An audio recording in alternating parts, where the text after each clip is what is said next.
But piston but আপনার ring কিভাবে পরাতে হয় বা ভালো করে দেখাবো, আপনারা সাথে থাকবেন। পিস্টন আর এটা হলো রিং, পিস্টনের রিং, অয়েল রিং। তো এই রিং সবসময় দেখবেন গ্যাপ কতটুকু আছে, অতিরিক্ত গ্যাপ থাকলে পরে তো আপনার মোবিল লিক করার সম্ভাবনা থাকে। তো এটা মোবিল লিক করলে পরে দেখা যাবে ইঞ্জিন অয়েল কমে যাবে, ইঞ্জিন অয়েল কমে যাবে, কিংবা আপনার পিস্টনের মাথায় যদি মোবিল এসে যায় তো ওটা অতিরিক্ত ধোঁয়া হওয়ার সম্ভাবনা থাকে। তো আজকে আমি আপনাদের দেখাবো কীভাবে আপনি রিংগুলো মাপ দেবেন। এটা হলো কম্প্রেসার রিং, এই দুটো হলো কম্প্রেসার রিং। তো সিলিন্ডারটা নিয়ে আমরা এখন মাপ দিয়ে দেখাবো কীভাবে আপনি সেটিং করবেন। প্রথমে টপ 1 রিংটা আমি বসে নিলাম,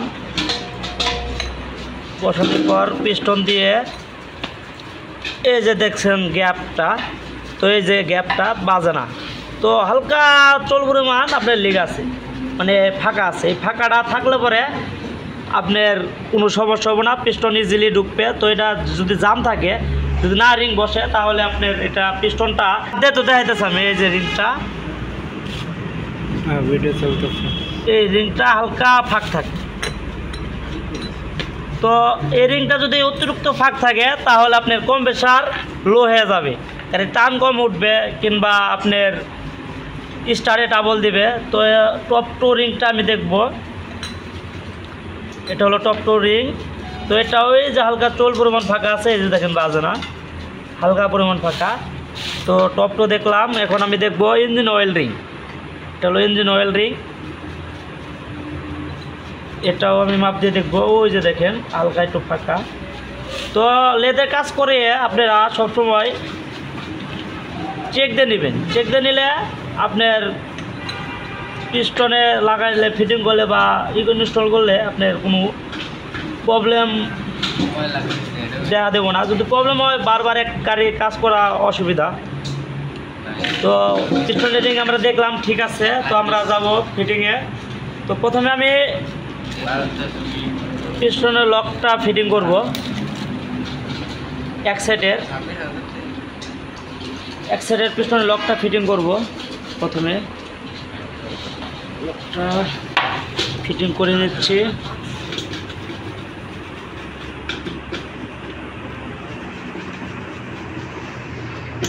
তো লকটা ফিটিং করে নিলাম।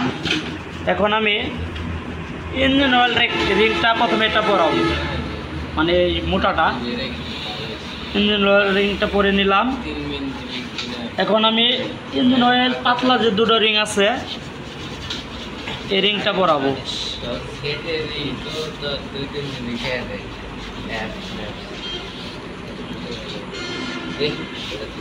খেয়াল করবেন পরাতে সময় যেন বেঁকা না হয়ে যায়, বেঁকা হয়ে গেলে আবার ইঞ্জিনে কিন্তু নয়েজ আসবে, নিজেরাও ধরতে পারবেন না যে নয়েজটা কোথা থেকে আসতেছে।